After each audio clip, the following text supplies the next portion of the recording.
Good evening, everyone. I will call tonight's meeting of the Franklin Conservation Commission to order.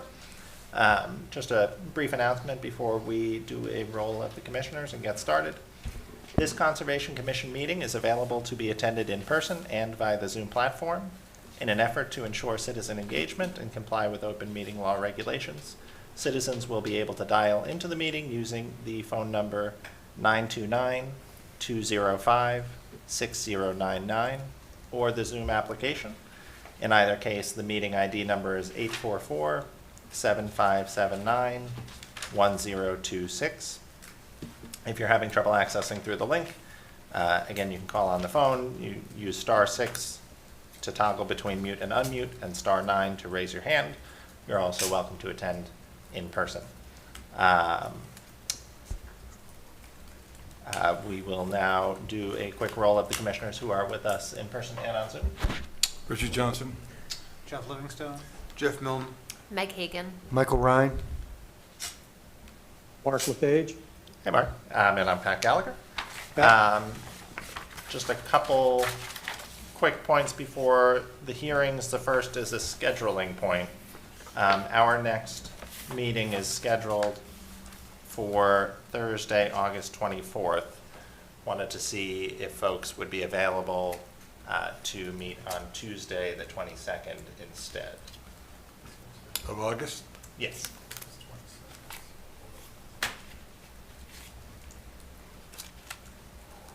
I can make that work out. I'm good. Yeah, that works for me. Okay. Looks wide open for me. Check with him. Yep. Because he'll be doing Zoom. What? You'd also need to check with Tyler because he would be assisting you while I'm on vacation. Would that work for you? I could. Oh, Thank you. Sorry. It's 7 o'clock. 7 o'clock, same time. Okay, so seems like we have unanimity on that. 22nd? We'll meet on the 22nd. It will likely be on the third floor space where I think there's something in this room at that time, but we'll be up on the third floor. So whenever we're continuing anything tonight, we'll just be sure to continue to the 22nd as opposed to the 24th. And just a note for applicants and anyone who's on, and we'll relay this separately as well, that our usual deadline for materials to be submitted prior to a meeting is the Thursday prior. So we'll correspondingly move that deadline to the Tuesday prior. So Tuesday would be the 15th? 15th. Tuesday the 15th is the deadline for materials to be received for anything on our agenda for the meeting on the 22nd. And that will also be helpful as Brika is out on vacation that week, much deserved, and so we'll be going rogue on the 22nd. Don't go rogue. Oh my. It'll I be fun. trust you all. Okay. One more point before getting into the public hearings. For those of you who are frequently with us, you may have heard that we had an intern with us this summer, and just wanted to thank him for his time, Rex, and for all of your contributions to the Conservation Department. And I think, we have really enjoyed having you here, and I know that Bricolai has as well. And look forward to getting you back, I think, in the spring. So, just wanted to. I told him he had to talk. Yeah. I just wanted to thank the commission for the opportunity to work with Bricolai. Bricolai's been a great mentor, and I'm very lucky to have the opportunity to work with her. Some of the things we've been able to do, site visits, so I've been able to learn like what to look for, and also how to deal with people on their residence. I've also been able to review wetland delineations with Bricolai, and I've gotten a much better understanding of like what a wetland is and how to determine its boundaries. Also was able to get certified for stream crossings, so now I'm a lead observer for the NAACC, so I can upload data into their database. And then most importantly, I feel like over the last 2 months I've been able to realize that I really like this kind of work, and look forward to doing it in college my career path. So, Very good. thanks for this opportunity and look forward to Thanks, working with you Rex. this spring. Yeah, no, Definitely come back. we've been very lucky to have Rex, and I think, I don't know if any of us in high school would have really raised our hands for this type of opportunity, and I think that is a very important and good attribute, to be raising your hand for opportunities like this. And Rex came to Bricolai and asked about this internship opportunity, and so it was a no-brainer for us. So Rex, thank you very much. Thank you.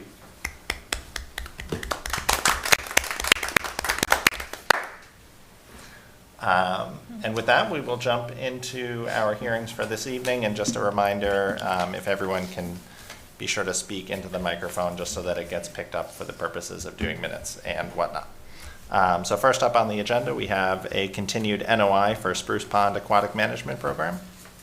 Is anyone with Spruce Pond or their representative on with us tonight?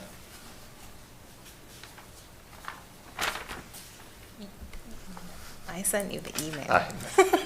I had to ask. So I have on here that Spruce Pond has requested a continuance to October 5th.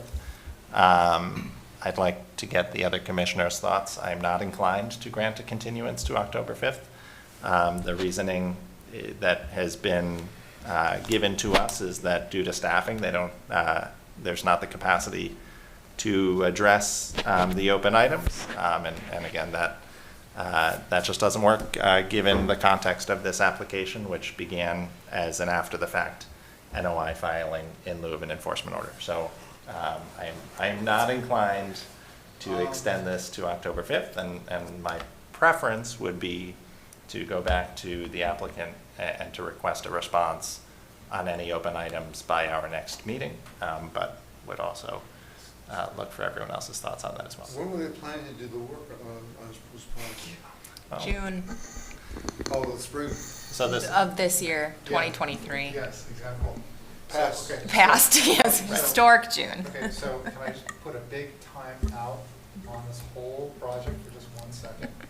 At this point, maybe it would behoove the town to look for another management service. I mean, if they can't do the work, if they can't do the work, and they don't have the capacity, then maybe we really should be working with someone else, because again, this is August, and they're supposed to have the work done months ago. So I'm beginning to not have a great deal of faith in this agency. Were they a contractor for the town or for the Spruce Pond? Were they a contractor for the town or for the Spruce Pond right, so Condominium Association? this application is specific to the Spruce Pond Condominium Association, and just to refresh, Spruce Pond had a previous order of conditions that they were operating under.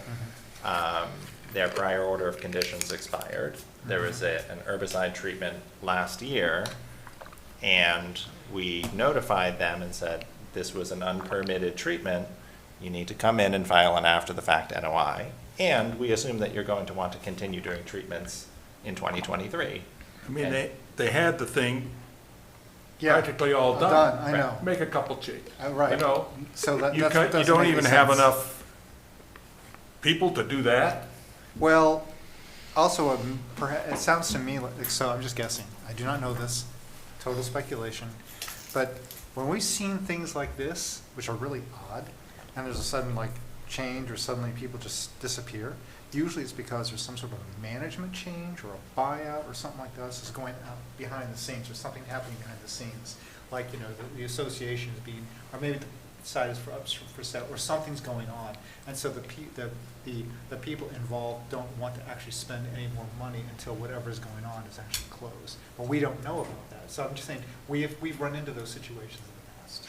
Sure. I mean, I imagine here that, this is probably a large condo association, and they've used Spruce Pond for however long, and they probably, maybe Spruce Pond doesn't even realize that, there's an issue with Solitude here. So Okay. I don't know if it's a question of communicating directly with the condominium association, I think so. I mean, they're the ones that are impacted, right? Yes. Yeah. I mean, have we had any contact with them directly? At the beginning of the permitting process, I had, yes. So they're aware. They're aware that this is. Yes, they were not as receptive to the permitting pathway that I course. described, so. Right, of course, okay.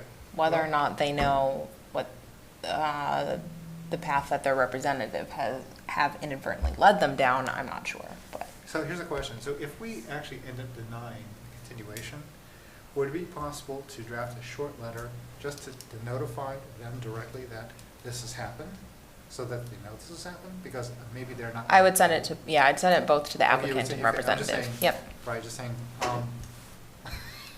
okay, yep. you know, all right. Now, can I just ask if we do deny the continuance, where do we stand as far as the enforcement order? Because they did have the application that was not permitted. Right. Right, so I think my suggestion for now would be to give them a continuance, but to our next hearing and not to October. And I will separately Oh, no. reach out to the That's fair, condominium to that's say, fair, that's fair. we would like a representative from the association or someone from Solitude to be at our next hearing to discuss how we move this to conclusion. This shouldn't be that difficult. I agree. No, that's what I When mean. It the, didn't have to be difficult. when the representative from Solitude, I think he told us he was going out on medical leave, wasn't that the issue? Yes. So he did, I'm like super loud now. So he did, and we, SLM appointed a new project manager. Okay, So that new project manager and he requested a continuance originally until today, and now requested another continuance. But he's the one, that project manager's the one that's telling you that they have a capacity issue. Yes. Yes? Okay. okay, got it. Okay. Boy, it sure seemed like it'd be good to request attendance from somebody from the condo association. I agree. That- I that- agree. Yeah, very much agree. So I think with that. I agree. This is a public hearing. Before we vote to continue, we'll see if there's any comment from the public, and then I think we'll have a motion to continue this to August 22nd. Hey, Pat, one last thing. So, do we know who from our group is gonna contact the condo association? I think we said we have a contact, right? Yep, I'll reach out to them. Okay. Thanks. Jeff, can I have a motion to continue this to August 22nd at 7:01? Sure. Mr. Chairman, I'll give you a motion to continue the NOI for Spruce Pond Aquatic Management Program to Tuesday, 8/22 at 7:01. Second. Thanks, Meg. Richard, how do you vote? I vote to continue. Jeff? Continue. Jeff? Continue. Meg? Vote to continue. Michael? Continue. Mark? Vote to continue. And I vote to continue as well. So the NOI for Spruce Pond is continued to August 22nd at 7:01. Next up, we have a continuation of an ANRAD for 1 Paddock Lane. On this one, the applicant has requested a continuance to September 7th. And the difference here being obviously that this is simply an application that was submitted to us and not anything relating to after-the-fact filing or whatnot. So I think no issues with an extension to September 7th. This is a public hearing. If any members of the public have any questions or comments, you're welcome to share those now.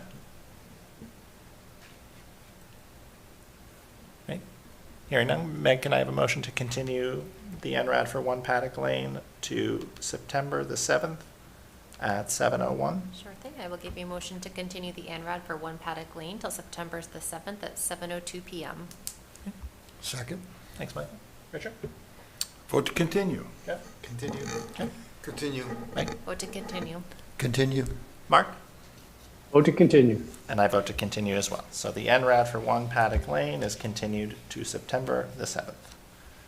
Next up, we have a continuation of the NOI for Maplegate Solar North. Is the applicant or their representative with us? Yes, you got Greg DeBona here with Bowler Engineering. as well as Dan Wells with LEC Environmental, and Allison Fennell with Peter Brown and Associates. How are you guys? Very good. Yes. So Thanks for having us back. I think, so we have a very recent response letter from Beta from just yesterday. I think just order of operations, Jonathan Nero from Beta is here with us. John, would it make sense just to give a summary of the responses, since that is our kind of most recent point of reference? Sure. Thanks, all. So we had submitted our response just yesterday. I would say, as the commission's already aware of a lot of the changes and supplemental materials that the applicant submitted as discussed at the last meeting. So we actually had a chance to take a close look at all those materials. We, in an effort to not belabor the process, we didn't feel it necessary to perform another site visit to confirm the revised wetland flagging. It was fairly apparent based on my sketches from the field and the location of the flags on the plan in relation to topography that those flags were accurately revised, as well as the applicant had also delineated a small isolated vegetative wetland that we found in the field. So after reviewing the materials, I would say the vast majority of the comments we had were addressed either through revisions of existing documents or providing additional documents to the commission. As I said, the revised flagging as well as the new flagging for the isolated wetland appeared accurate. And I would agree, based on the information the applicant provided about that small inundated area down by the maintenance garage that was used for apparently washing golf carts. After hearing the applicant's explanation and seeing their photographs and description of its use, I would concur that would not qualify as a wetland.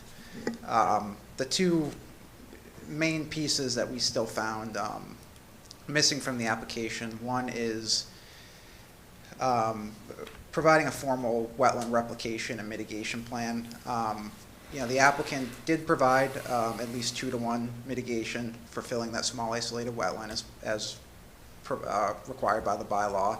And I thought it was a good idea that they also chose to do that replication off of an existing wetland to ensure success. However, the bylaw and, my experience in general practice requires a formal mitigation and planting plan to be provided. At the moment, the area is called out on the plan, but there's really no details on species to be planted or a procedure or integration to the construction schedule or phasing or anything like that. The other piece of it, too, that we raised is one of our comments may have been a bit misunderstood, and I apologize for that if that was the case, but one thing we had recommended after our initial site visit was, we had seen there were a handful of wetlands the applicant flagged that we agreed with, certainly, around the existing parking lot. And there was maintenance of those areas going on even at the time of the site visit. No one trudging into the woods and clearing wetlands or anything, but just weed whacking and kind of maintaining within what would be technically wetlands along the existing parking area. We recommended it just be incorporated at a minimum into their operation and maintenance plan for this facility, that any maintenance in those areas ceases and they be allowed to revegetate naturally. So at the moment, those are really the only two main outstanding issues we identified. I would say they're largely related more to the provisions of the bylaw than the Wetlands Protection Act. So we did note that, it is ultimately at the discretion of the commission how they would like to exercise their bylaw. Thanks, John. Thanks. Greg, do you want to just respond to those points before we go to the commission? No, yeah, I think that summary was very accurate. I'd even add in there that there were some additional comments that related just to the existing conditions survey. That it's a little bit more administrative, but we do require another update to our survey that we're going to add in some buffer information so that, that can be provided for everybody's records to show that the buffers that were depicted on the site plans also match on the existing conditions plan provided by our surveyor. And so I do believe that these comments are things that we can certainly address. We can certainly provide the wetland replication plan in accordance with the bylaws, as well as the updating our operations and maintenance manual to be a bit more specific with how to address the areas that are going to be remaining on the golf course that are outside of our areas of improvement, and what's happening within some of those current buffer disturbed areas that are going to now be kind of renaturalized and left alone, and making sure there's notes in there to that effect so that the area within those buffers don't continue to be maintained and mowed if they don't need to be. So these are all things I think we have no problem agreeing to and incorporating into our application. Simple. So I think, and just one question to put to the commission, I imagine, Greg, that, there's a desire to close this out. I think typically we would require the replication plan to be reviewed and to approve that as part of approving a permit. So if that were the case, we would need to continue this subject to receipt and review of a formal restoration plan. So wanted to get, I think, the commissioner's thoughts on whether, and Bricolai, your thoughts as well, on whether this should be continued pending receipt of that plan, or if we feel comfortable voting to close this out subject to a condition that a plan is submitted and is reviewed and approved, to our satisfaction.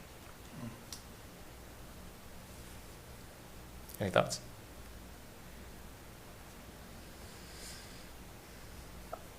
I mean, I'd love to hear what Bricolai has to say, but I think, these guys seem very reasonable and very willing to work with us. So it would seem that Pat, maybe approving with conditions might be a good way forward, but I'd like to get Bricolai's opinion on that as well. I agree with Mark, even though I can't vote on it. I agree. Yeah. Bricolai, if we were to close this out tonight, how would you structure any conditions relating to submission of a restoration plan? This is not my thought, I'm just prepared. Okay. All right. Of course you are. Of course I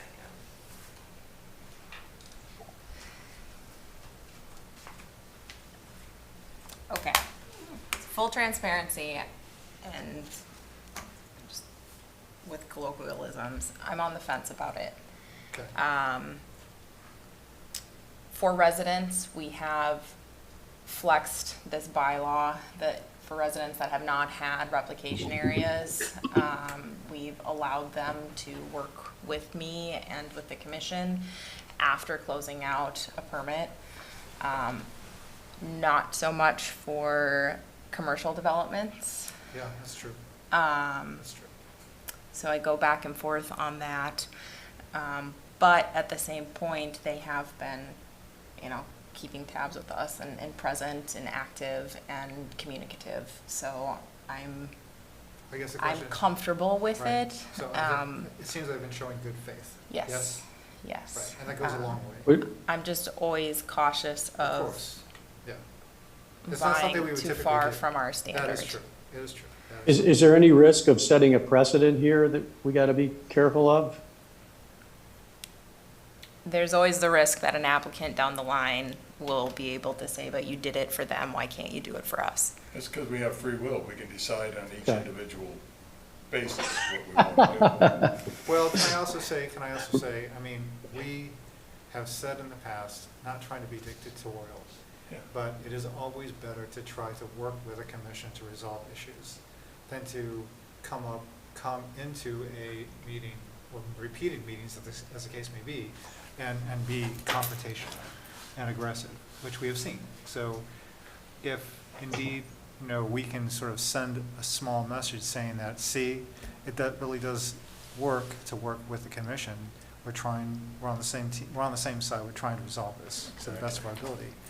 I'm inclined, even though it is not standard, that is true, to do it in this case.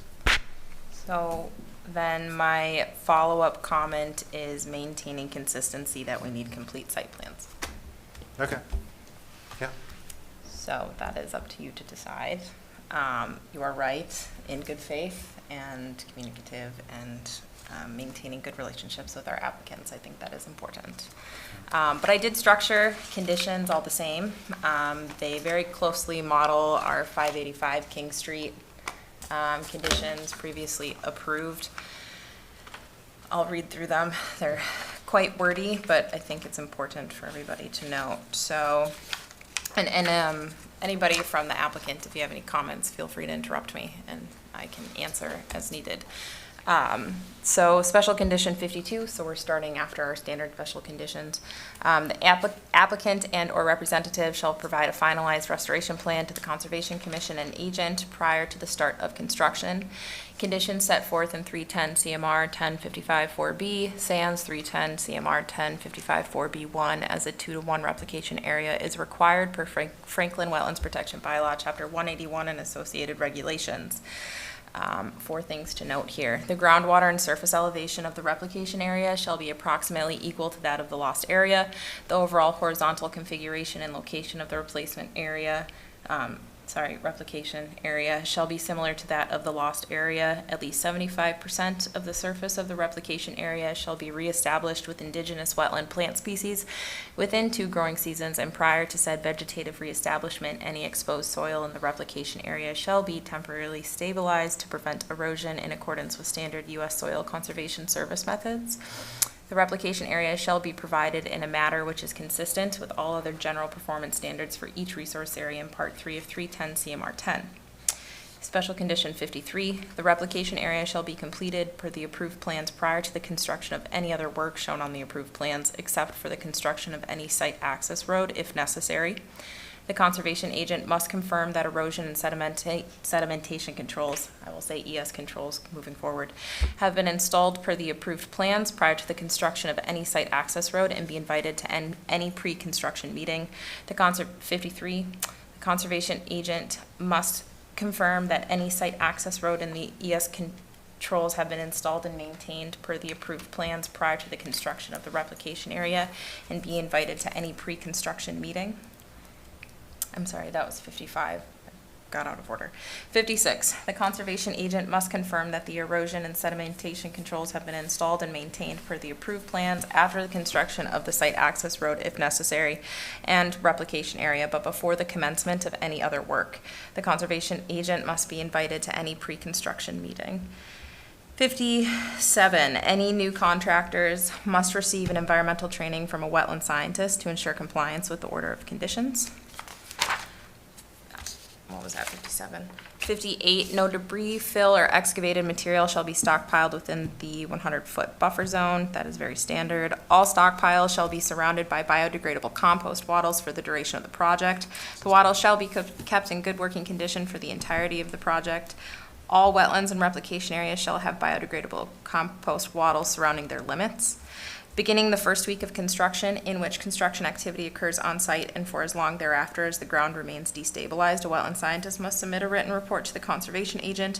The report must include weekly erosion control inspection logs, details of any construction or remediation activities taken, and descriptions of any deviations from the approved plans. The applicant shall stabilize detention basins and drainage swale slopes and terraces necessary with the New England Conservation Wildlife Mix. Stabilization shall follow the Franklin Best Development Practices Guidebook. The vegetative status of slope stabilization shall be included in the conformance reports. And last one, the applicant shall file any necessary and future OMP VMP plan with conservation. And then our standard conditions would be all of them except 32 weekly monitoring reports, since I outlined them a little differently previously, a dewatering plans and dewatering plan, since they're not dewatering. Right. Okay. Very reasonable. So, You all comfortable? I think we're pretty well covered. I think the only thing I would amend to that, Yes. Bricolai, is for the first condition where we say the applicant and/or representative shall provide a finalized restoration plan to the Conservation Commission and agent prior to the start of construction. I would rephrase that to say that the applicant and/or representative shall provide a finalized restoration plan to the commission and agent, which plan shall be approved by the commission Yeah. prior to the start of construction. Okay.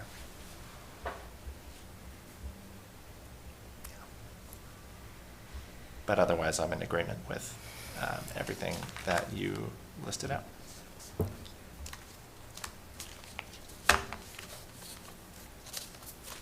Okay. Greg, Dan, Allison, any thoughts based on hearing those? And I know you don't have the text in front of you, but do you have any questions based on those proposed conditions if we were to close this out tonight? No, for me, that sounded very good, sounded very clear, and all conditions that we're comfortable with. Yeah, same for me, it's very reasonable conditions. Okay. Before we have any vote on this, this is a public hearing and wanted to make sure if the public has any questions or comments, now would be your opportunity to raise those.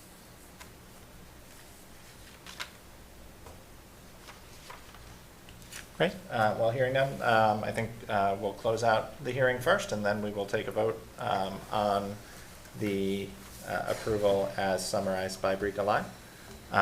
Jeff, can I have a motion to close the hearing? Motion to close. I second it. Vote to close. Abstain. Mark? Vote to close. And I vote to close as well. So the hearing on the NOI for Maplegate Solar North has been closed.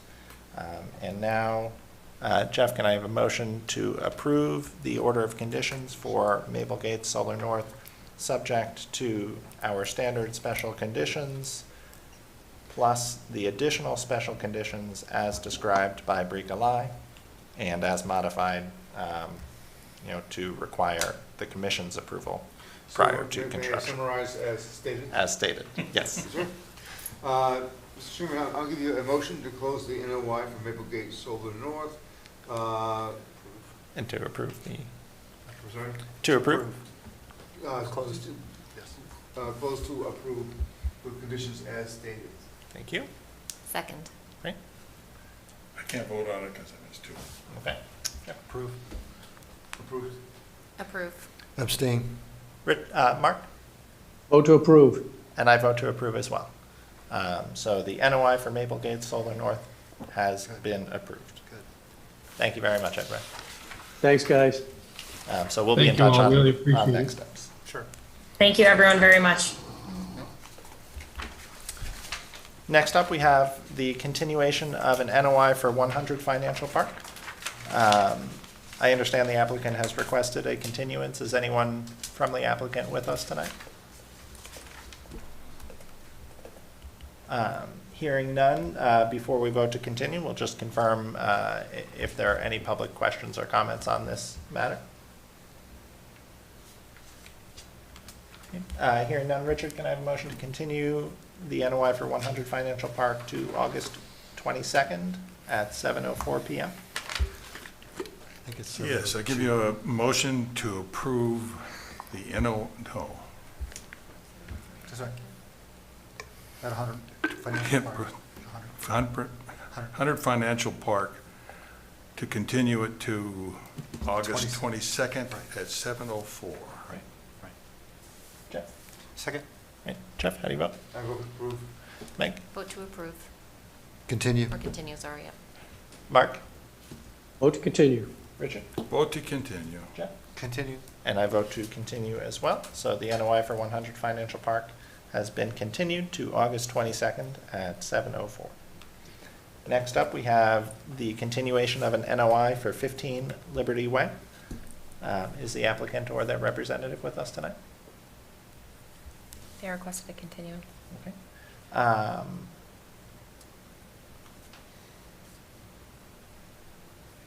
Would it be worth discussing any updates?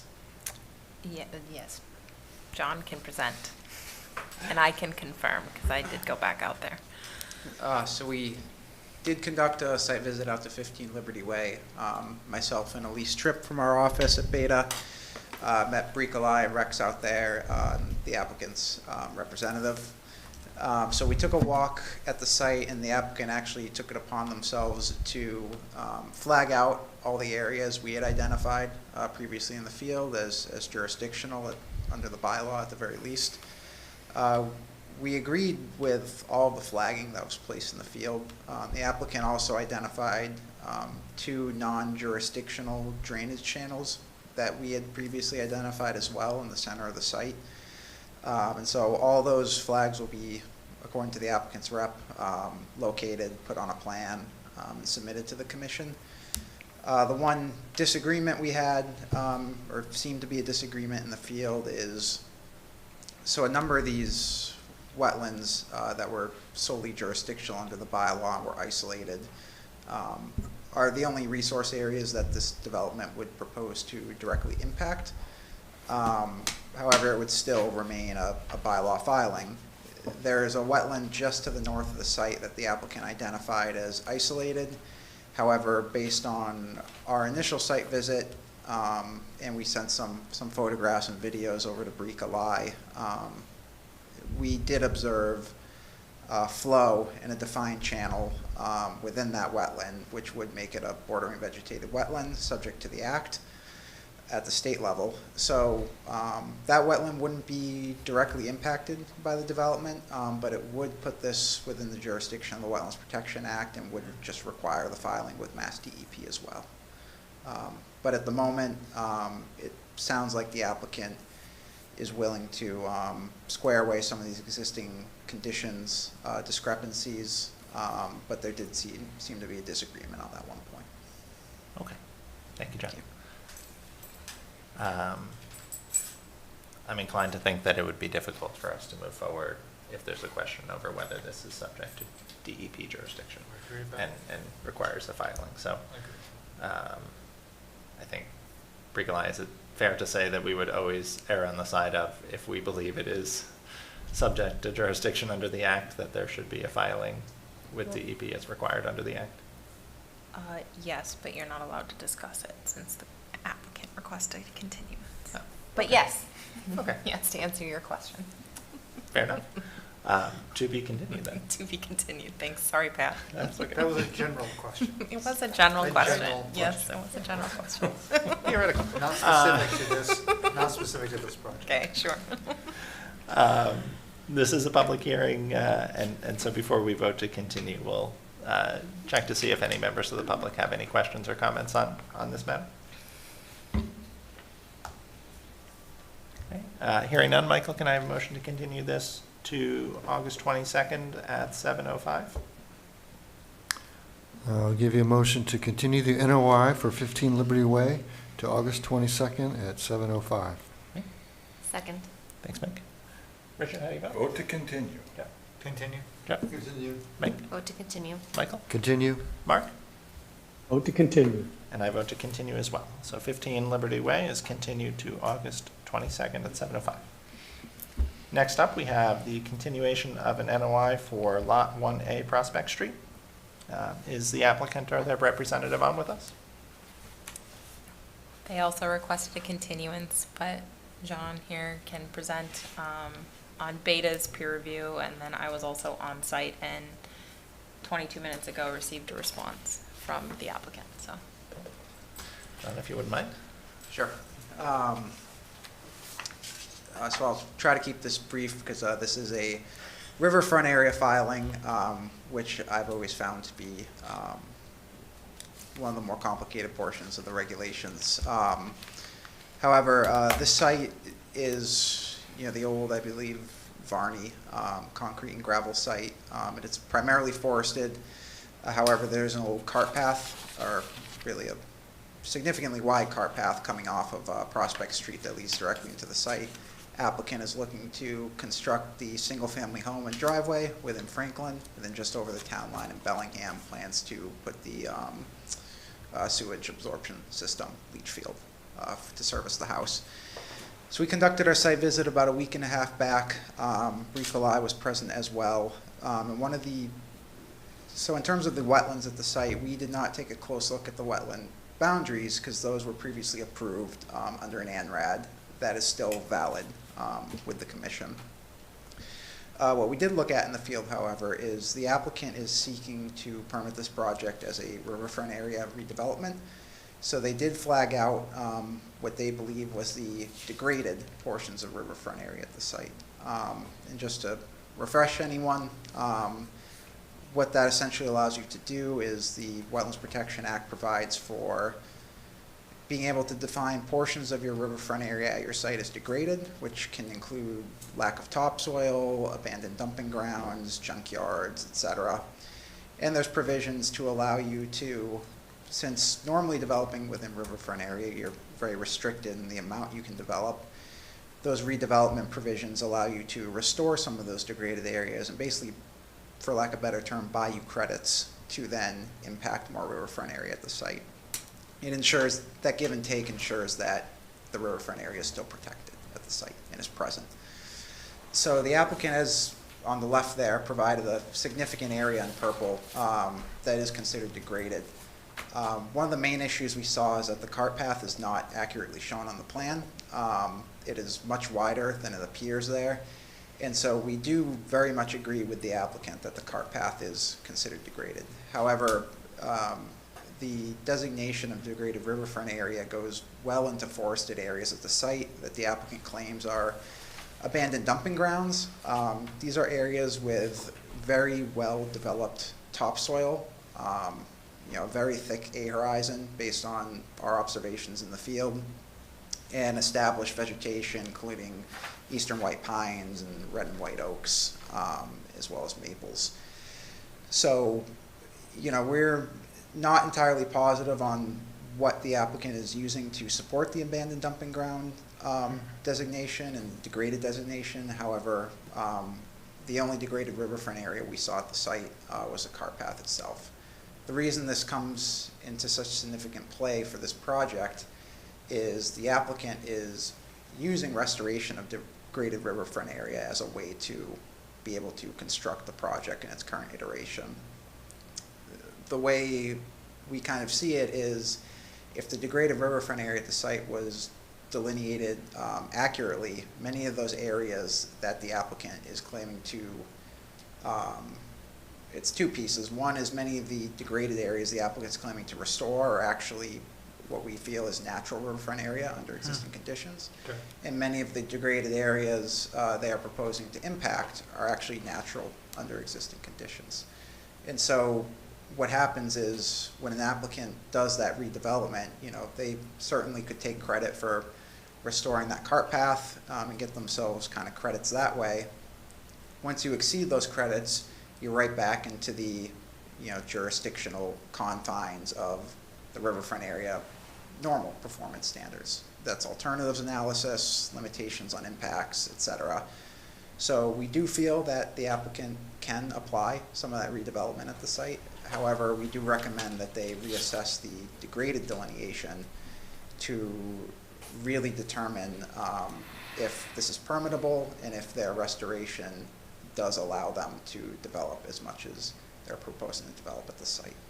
I would just say, in my experience, I'm not sure what kind of historic information the applicant has on the site, but what we observed was not consistent with abandoned dumping grounds. Again, we saw very well-developed topsoil, vegetation, both a woody overstory, shrubs, and ground cover.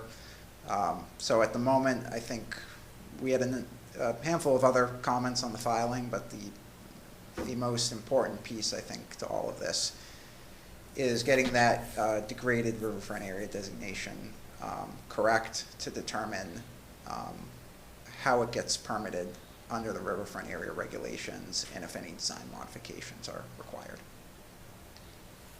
Great, thanks, Sean. That was a very helpful explanation, and much more about the riverfront area regs than I'm familiar with, so I appreciate how you broke that down. Any questions just based on what John had presented? Just looking at the. Hey. Oh, sorry, Mark. Go ahead. Go ahead, Mike. The dotted line down the middle, is that where the cart path is? The two dotted lines? Okay. And so looking at what they're saying as the degraded as the 4,300 square feet, we're thinking is significantly less than that. Okay, thank you. Could you said that the area they say was a waste area, but it had topsoil on it. Could have been a reclaimed area that they did put topsoil on and there's a dump area underneath it? Would that make any difference, or? In my experience, the way I've seen Mass DEP apply these regulations is, you can have riverfront area that maybe way back when there was some activity in these areas, but since then it has developed into a more naturalized riverfront area. And when you really break it down, is these areas in their current state are providing functions and values of riverfront area that wouldn't be provided by degraded areas. So traditionally, you think of degraded areas, we have gravel pits, junkyards, dumps, parking lots. But in this case, regardless of previous conditions, its current state is non-degraded. And even going back, the regulations state degraded as areas that are degraded prior to, August 1997, which is when the Rivers Protection Act was passed. You go back historic aerials, and I saw forested areas. So. Okay. Mark, you had a question? Yeah, thanks. So John, it seems like we're comfortable saying the cart path is a degraded area, but we're not comfortable with where they've laid the cart path out. So that may also affect the quote-unquote credits they get for repairing that. Is that accurate? Yeah, I think it's twofold. One is that, we agree that the cart path is degraded. However, it should be shown Right. accurately on the plan so they can, get those, so to say, credits that they can get from that. But the other piece is that what we observed that was flagged outside of the cart path, we did not feel met the definition of degraded. Got it. All right. Overstated. And to the previous question, if it was previously degraded but is now either naturally or by proactive actions been restored, it does not get to count as degraded, as from what you said earlier. So that's helpful. Okay. That's my understanding. But Okay. I'm happy to hear, when the applicant responds, we can certainly discuss. The functional analysis, basically, Yeah. Thank you for the help. Any other questions for now? This is a public hearing. If any members of the public have any questions or comments, you're welcome to ask those now. Hearing none, when are we extending this to? 22nd? I did receive a response. Oh, Bree-Line, Yeah. go ahead. Just hi. So the applicant still has to meet back with their representative, but they did say that they do not agree with Beta's assessment of the degraded riverfront area and will not agree to any modification of the degraded area as previously flagged. So feel free to continue. Okay, well, we'll let them yeah. Okay, tell me this. take, 10 minutes to think about that, and in the meantime, we'll continue to August 22nd. Mark, can I have a motion to continue this one to the 22nd at 7:06? I'll give you a motion to continue the NOI for Lot 1A Prospect Street to Tuesday, August 22nd at 7:06 PM. I'll second it. Thanks, Richard. Yep. Continue. Jeff? Vote to continue. Continue. Continue. Mark? Vote to continue. And I vote to continue as well. So the NOI for Lot 1A Prospect Street is extended to August 22nd at 7:06 PM. And they disagree with us. Next Make up, for an interesting meeting. Yeah, that's interesting. I'm honest. we'll tell you all about it. I will likely be watching. Next up, we have a continuation of an ANRAD for Veterans Memorial Drive, Franklin Ridge. Hey, Nicole. Hi, how are you? My name is Nicole Hayes. I'm with Goddard Consulting. here for the ANRAD. I know that Bricolai was out at the site and reviewed all the flags. She noticed a new isolated area adjacent to the site. Well, it was gonna be for the access through the site. I met Bricolai out there, I looked at the area, I agreed with her that it was an isolated wetland and it would be jurisdictional under the local bylaw. So I flagged out the area, we had the survey come out, pick up the flags, and we put them on a plan. That was the only area that needed modification through Bricolai's site visits. I did this morning send a PDF of the plan, and also I dropped off paper copies. I can bring up the plan if you would like me to show you that area. Share my screen.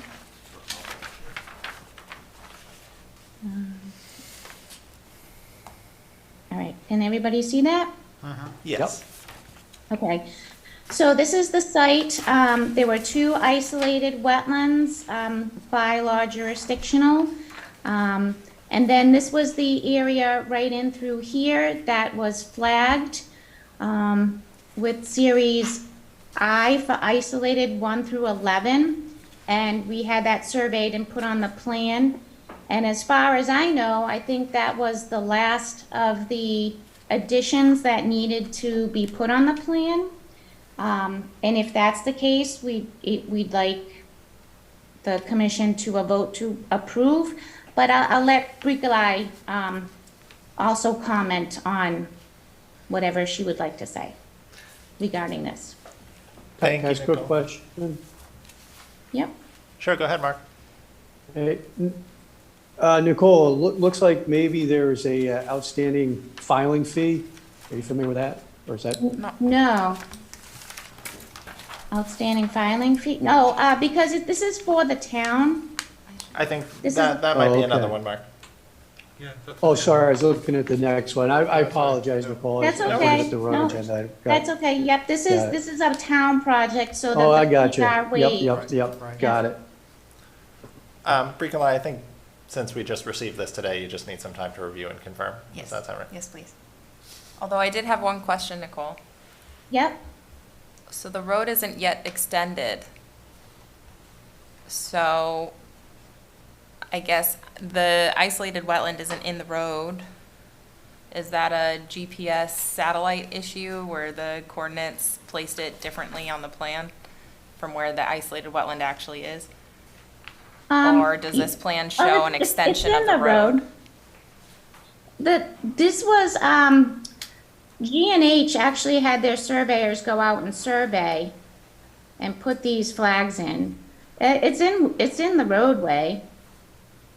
Is that intended to be shown as just a right-of-way as opposed to, paved? Yeah, so there's a paved road that abuts both of those parcels. That's why I'm confused. So that's where I would park, and then there's an access, This an is- unvegetated, unimproved access that Yes. goes into the parcel. Oh. So, but the pavement, okay, pavement is likely cut off where her cursor is now. Okay. So So that they just it have goes it as far as the driveway there? Yeah, that's, okay. Those are just property lines, aren't they? I was just confused. That's all. I just Well, it wanted cuts off- to yeah, it check. cuts off right here. It cuts off here, okay, yeah. Does anything need to be changed on the plan, or? Nope, this is- that's fine. I just wanted to know if satellites put the GPS points on pavement or not, or if the plan is reflecting a future extension of the road. Does that Yeah, make this sense? is definitely all dirt in through here. Yeah, okay. So it sounds like we'll continue this one for one more hearing or as needed, just to give Probably to you. the next one, yeah. um, I'll tell Mike, he'll be okay with it. Okay, I'll leave that one to you. There are benefits. yep, we can continue if that's the case, we need to, yep. Do you want to continue to the 22nd or into September? Yes, please, yes. 22nd. If you, the 22nd, then that's fine. That's fine. Okay. That's turnaround time. We will continue this to the 22nd, but I would anticipate probably one more continuation just with summer scheduling. Jeff, can I have a motion to continue this one to the 22nd? Motion to continue the ANRAD for Veterans Memorial Drive, Franklin Ridge to August 22nd at 7:07, 7:06, 7:07. Second. Okay. Richard, how do you vote? Vote to continue. Jeff? Continue. Vote to continue. Vote to continue. Continue? Mark? Vote to continue. And I vote to continue as well. Thanks very much, Nicole. Thanks, Nicole. Next up, we have a continuation of an NOI for Zero Upper Union Street Solar. Is the applicant or their representative on with us?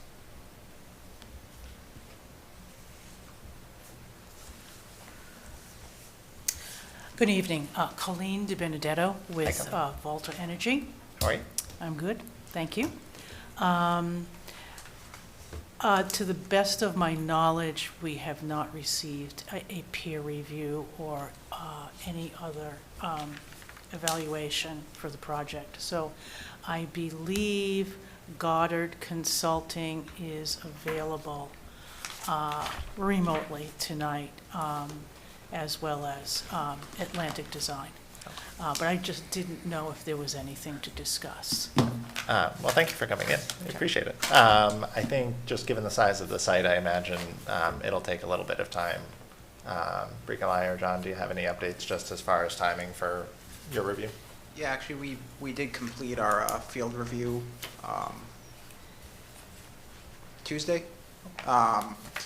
So we are going to disseminate our information, write up a letter, and I would anticipate getting it to the commission in advance of the next hearing, so the applicant has some time to review it. Okay.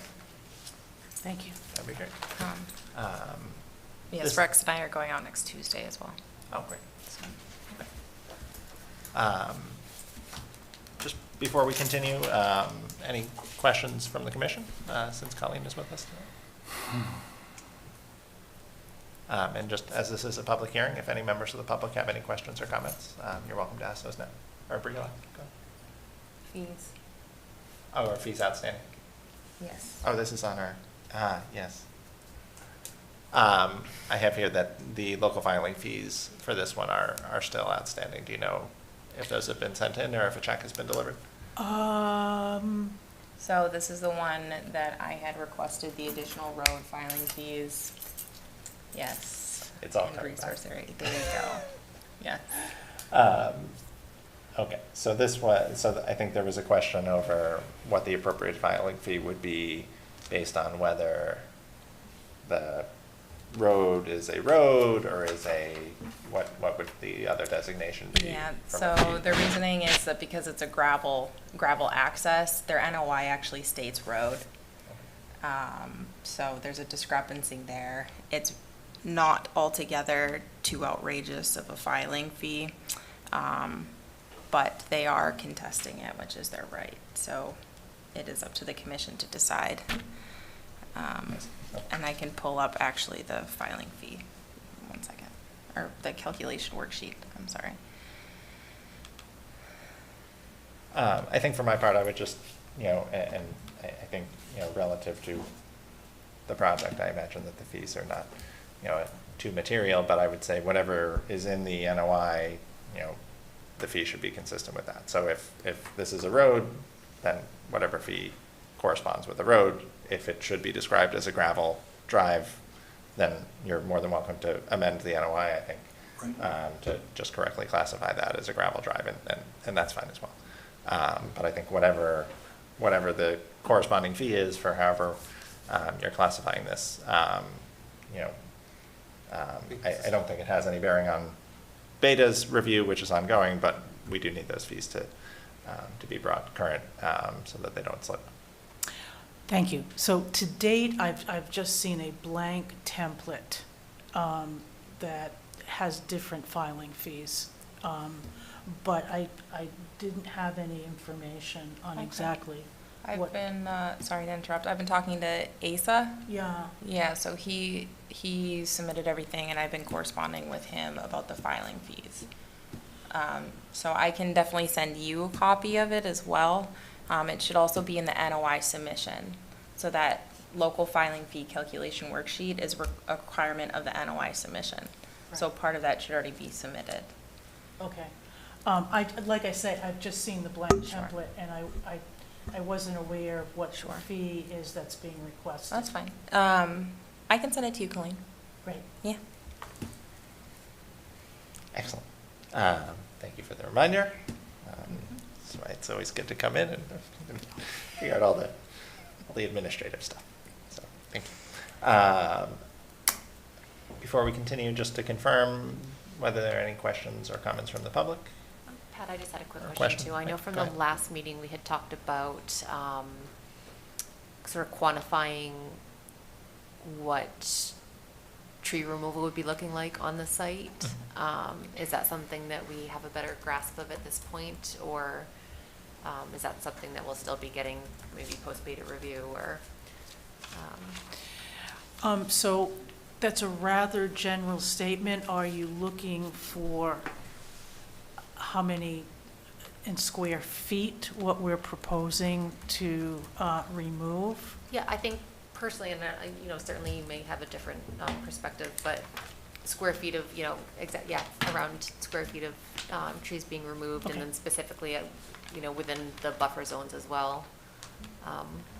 Yeah, What would be? Yep. No, I think when we had talked about that at the prior hearing, it was both buffer zone impacts, but also site-wide.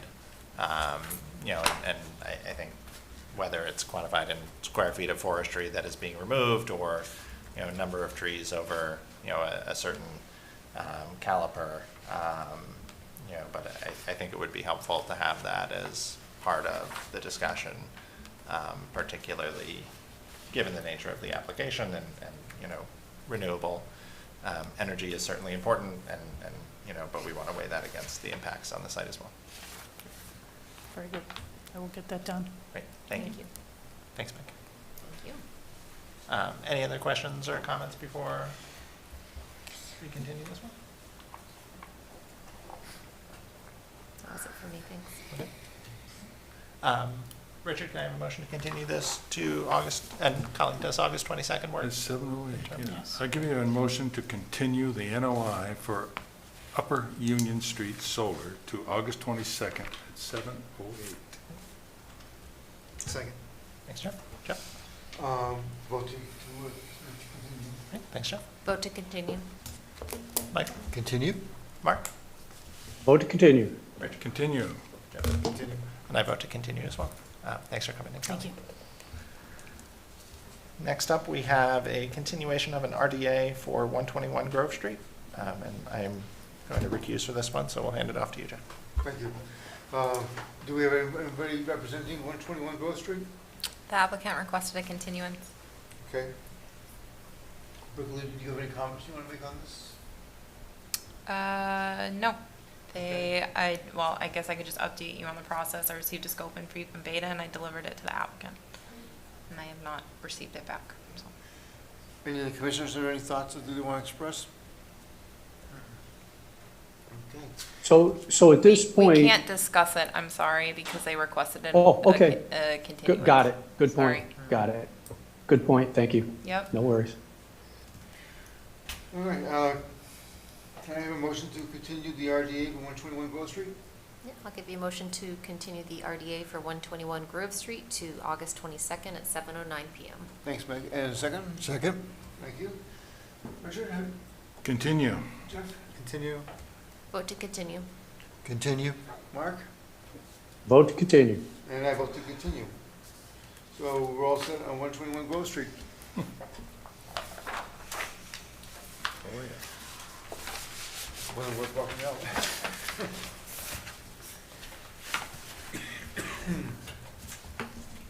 Okay, next up, we have a continued ANRAD for 124, 126 Grove Street. Is the applicant or their representative with us? Yes, hello, Okay. my name is Nicole Hayes with Goddard Consulting. I know at the last hearing you voted for peer review. I don't know how that stands at the moment, if they've been out to the site or if they have any information to provide. So I'm kind of just here as a spectator. I don't have much to say, just looking for an update myself. John, any updates on timing for this one? Yeah, so we unfortunately have not made it out to the site for this one. I'm hoping to get out next week. I apologize, it's not a problem of the applicant, but it's just been crazy, and I know the applicant's experiencing the same, I'm sure. But we will be looking to get this on the schedule. I'm hoping for middle to late next week. Thank you. Thank you, John. Thank you.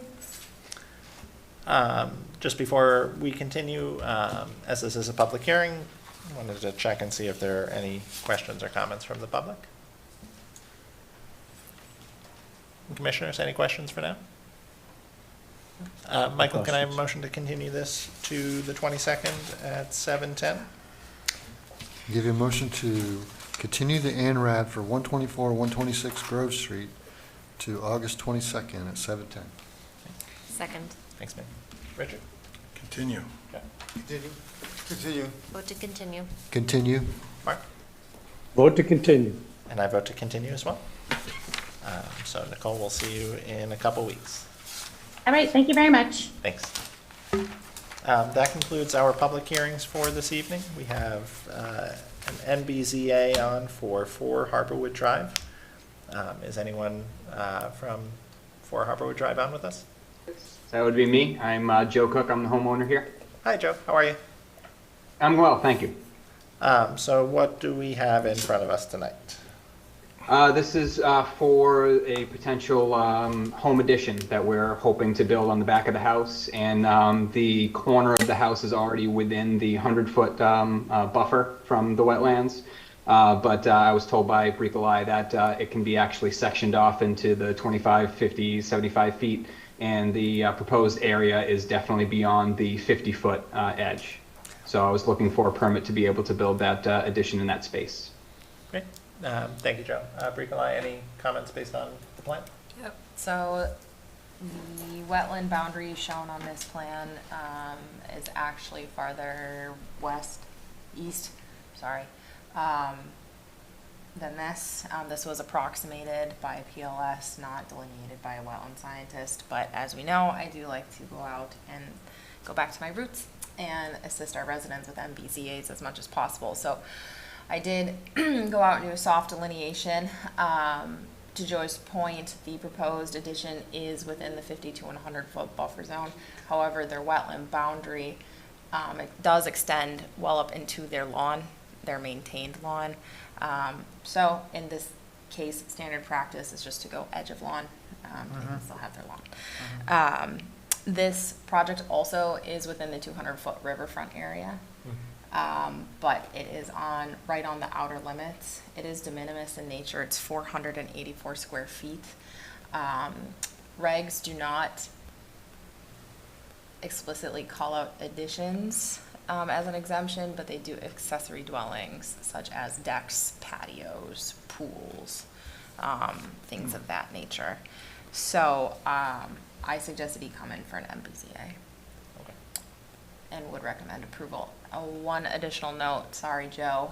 While I was out there, whether it is of the applicant or a previous homeowner, I did notice a substantial amount of fill, gravel, and vegetative debris actually within the wetland.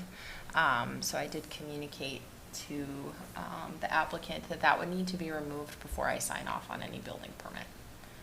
But I'm comfortable conditioning that and asking that you approve, provided you are comfortable at least with my assessment of the Wetlands Protection Act. And the pool is existing? Pool's existing, Right. yeah. Okay.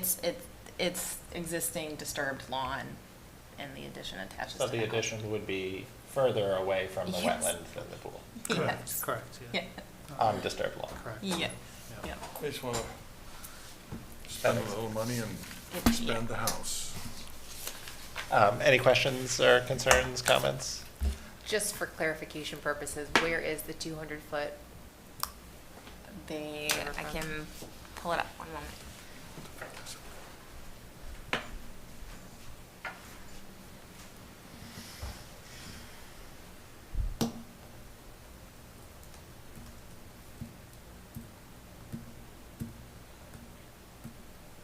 Everybody's going to know my username. Oh, different keyboard.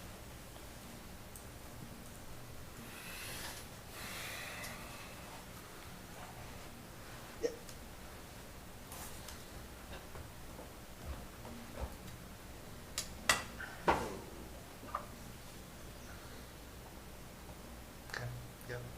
See? It's as though you've navigated this system. Yeah, just quick.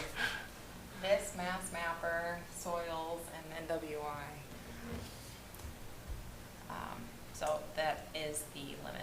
So Ah. the addition is right right there. here. Okay. Right, okay, right on the edge, yeah. Again, approximated from GIS data, but So it's possible that if there were a field delineation, the riverfront area would be short of where the proposed addition is. that is one option, yes. One of the two. One of Yeah. It's either short of, on the nodes, or extended. But No, I they're- would not look at median or high water. As far as being within the 200-foot riverfront, do we have any implications that we would need to be concerned about? It is an alteration of riverfront area and existing disturbed. Okay. Yeah. Okay, thank you. So that doesn't have any implications? Hold on, give me 1 second. So activities that are minor in nature, especially within the 200-foot riverfront area, can still be approved. Okay. Yeah. It is not a, this is gonna be counterintuitive, sorry, but it's not a 100% no touch. So 10, where's my notes? 10022B2E is the regulation that allows accessory dwellings in riverfront area and buffer zone. So it's your determination if this is considered accessory of a certain size. Okay. If it was an entire single-family house, that's different. Yep, yep. Hey, Bricolai, Yep. so it kind of interesting, right? I mean, looks like there's a lot of pools and maybe one other addition inside that 200-foot buffer to the riverfront, I right? was looking at those, Mark, yes. So, Person down below I mean, I here, guess- his whole house was in the area. Well, maybe I don't Yeah. have to tear it down. Yeah, a lot of the street is kind of already against a lot of the bylaws. Yes. I mean, not that it's necessarily germane to this particular situation, but I was just curious. I mean, is that predate some of the bylaws, or is that just stuff that got through, or, the pools seem to be okay, because those are, like decks and whatnot, like you described, but I was just curious more than anything. I don't want to show my hand, Mark, but I can't. Never mind, good enough. I want people to call me when they have questions. But yes, it did catch my eye, and I am going back to make sure everybody is current with permitting. Okay, cool, thanks. And Joe, we appreciate you being upfront with us. I appreciate everything. This is actually the easiest thing with all this addition planning, so. You were saying that, yes. Yeah, you were saying that. Yeah, next is the building commission for my variance, because the entire house doesn't even fall within the bylaws that they're trying to hold me to, so. Oh, So it's man. really up to you what you want to Yeah, they want decide 40 is- feet on all sides, and the two sides of the house are already at 24 feet. And the plot, as you can see, gets narrower as it goes back, so I'm getting closer to that plot line as I build. That's right. Did you ask him how you were gonna do that? Try to ask for the variance and hope I get it.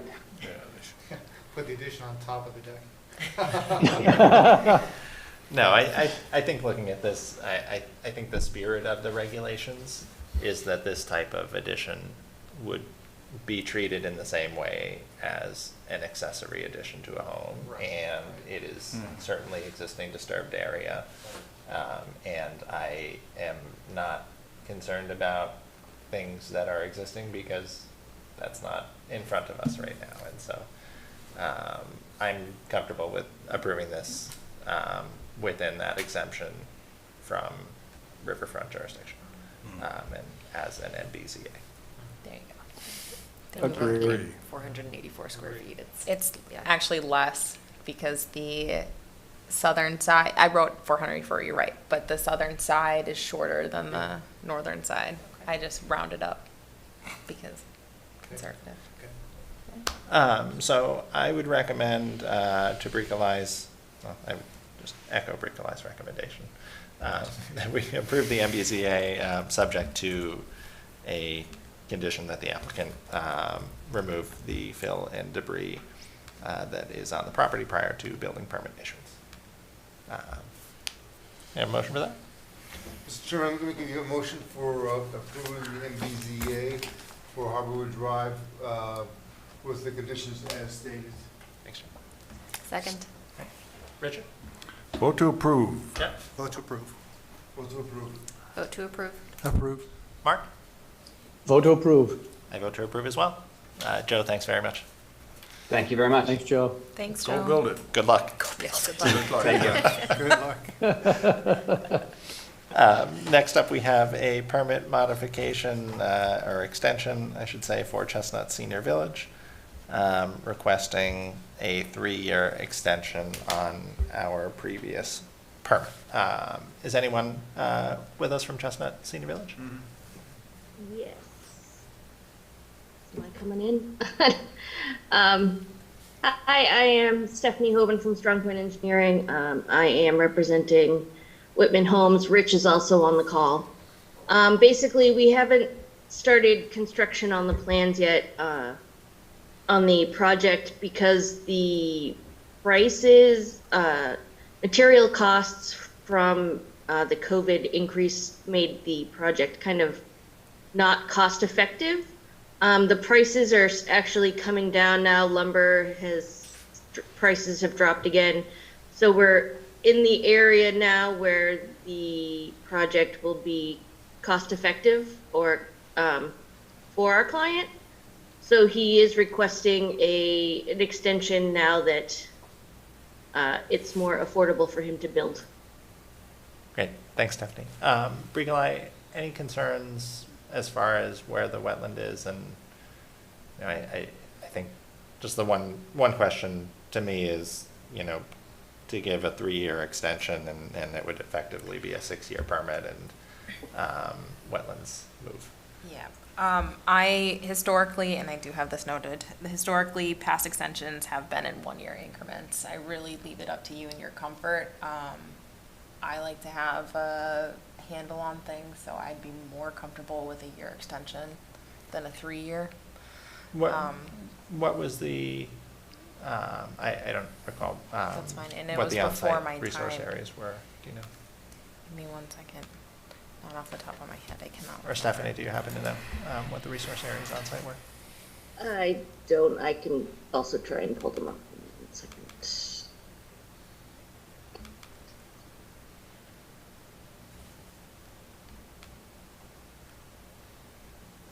While they're looking, can I ask, are we at the 3-year point now that they're asking for the extension, I would assume? So this is yeah, okay.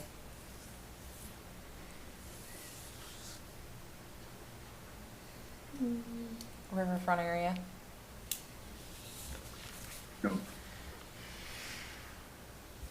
Riverfront area only. So safer to say that, you know, there's less movement of the river than there are some other wetland resource areas. So basically, it's a reset. It's basically a project reset. Yeah. I think it seems okay. I'm fine with the 3-year extension based on that. I'm subject to everyone's thoughts on this. I just have a general question on the process. So we normally grant a 3-year permit, Every order of conditions is good. and then, but we don't necessarily go back and check when we grant a 1-year extension, or do we? No, we do. We do? Yeah. Oh, We do. okay. Are we going to in this case? So to verify riverfront area, you have to go document mean annual high water. So reason why I didn't go out is because I looked previous and noticed it was riverfront area. I just get shy when I'm on TV and don't remember things. So had it been BBW, isolated vegetated wetland, yes, we go back out and look. It is less likely that the mean annual high water level has changed in those 3 years. Gotcha. Therefore, Okay. riverfront area would not have changed. Great, thanks. Comfortable with that then, personally? Yep. A motion to grant the extension for 3 years as requested. So moved? Second. Richard? Vote to extend. Vote to extend?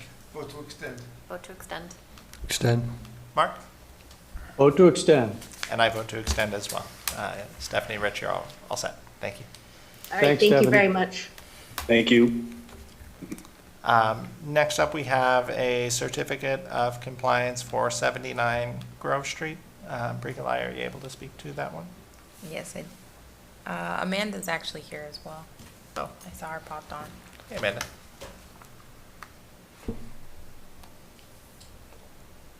Hello, everyone. Hi, Amanda. Well, How are you? So Amanda Cavalieri with Gary Aaron Howman. I did speak with Bricolai today. The applicant for 79 Grove Street was seeking a closure or a certificate of compliance for a previously constructed project back in 2004-ish, I believe. It got their occupancy permit, and this is an old order that's just still lingering on the registry of deeds tied to the property. So it was really looking just to close it out. Bricolai went out to the site, noted some site deficiencies with some storing of materials or dumping of materials over the retaining wall that appeared to be in the buffer zone. So we've talked with our client, and we're comfortable with holding off until this work is done and just cleaned up if that's what the board would like us to do. That makes sense? Work for you, Bricolai? Yep. Great. So I think we'll deny this for now, but hopefully see you soon so that we can get this closed down. Yep, we're hoping to get it cleaned up real quick, so. Okay. But for now, I think, would we vote to deny it, or? You Yeah. just deny it, and she'll reapply. Motion to deny the COC. Mr. Chairman, I'll give you a motion to deny the COC for 79 Grove Street. Second. Okay, thanks, Mike. Richard? Vote to deny. Vote to deny. Vote to deny. Vote to deny. Deny? Mark? vote to deny. I vote to deny as well. But Amanda, thanks for coming in, and I'm sure we'll see you soon. Yes, hopefully 2 weeks. Yeah. Thank you. Bye, Amanda. Bye. So no violations or enforcement orders. We just have minutes for July 27th. Any questions or comments on those? All good? Richard, can I have a motion to approve the minutes? Give me a motion to approve the minutes for July 27th, 2023. Second? Okay, Jeff? Vote to approve. Thank you. Vote to approve. Approved? Mark? Vote to approve. Richard? Vote to approve. Vote to approve. I vote to approve. Minutes for July 27th are approved. And last item, I think that brings us through our agenda. We had previously talked a bit about who would be interested in being our next chair and vice chair, and I think since we're all on tonight, now would be the right time to have that conversation and make that decision. So I think there's been some discussion, but wanted to see, if anyone has an interest in being the next chair. Don't everybody speak at once. Everybody's looking at you, Jeff. Yes. Fine. No problem. I can do this, yes. Well, we talked, well, it's okay. So again, guys, we've always had, and Megan and I have talked about this, and Pat and I have talked about this. We've always had the philosophy of sharing the chair, and there's a reason for that. Because we felt long ago that the more people that can experience the chairmanship and sort of get more into the depth of how the rules and regulations and the processes and the work with the agents and the town become, that the more that we can spread that information around, the stronger we get as a commission, okay? I've seen it over the years. I absolutely believe it's true. So I've done this job, and I'm more than happy to do it again, but I do strongly advise that someone that hasn't done this should do it, right? Again, to continue to spread that knowledge, that education, because it just makes us all stronger. So what Meg and I have talked about is basically my stepping in for the next 6 months, and then her getting ready, and then she steps in, so that we can actually start doing the kind of pass the baton, and again, Yeah. continue this philosophy. It takes a certain amount of knowledge and expertise to, knowledge base to do it, so. Well, some would say church spa. That too. Sometimes you gotta fake it till you make it. Yeah, and I'm happy to Yeah. step up to vice chair in the meantime. Right, so, yeah, so just, if that's okay with you guys, if we can continue that, I mean, that's what I would recommend doing, so. Sounds like a plan to me. And then, you know, Okay. I've also spoken with Mark as well, at the 6-month point, if Mark would be happy, you know, as I step up to chair, to step up to vice chair as well, Perfect. so if that works for That's everybody, perfect. then. Yeah, perfect, Happy to help if needed. perfect.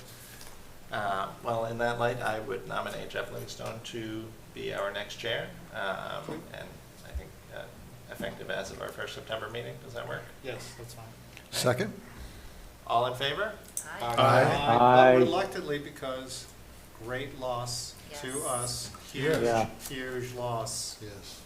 Okay, I'm just saying. So And anytime I you need me to second show that. up, I'll be ready. Really, it's been good, it's been great. Thank you so much, Pat. You've really been a great chair. Thank you, Pat. We'll miss you very much. Really. I'll miss you guys, and this has been fun. But carry on the work and make some good trouble. Always. Try to keep out of trouble. Can I have a nomination for vice chair? Can I nominate Meg for vice chair? Seconded? Second. All in favor? Aye. Congrats, Meg. Thank you. Happy to do it. So I'm looking forward to seeing the work of the commission carry on, and I think this is a really good group, and It's a great group. you know, Yeah. so good Yeah, it things. is. Good things. I think Brigalai, is that all we have for tonight? Any parting comments? None for me. Vote to adjourn? Aye. Undebatable. All in favor? Aye. Aye. Thanks, everybody. Thanks, Mark. Thanks, guys. Thank you. See you guys later.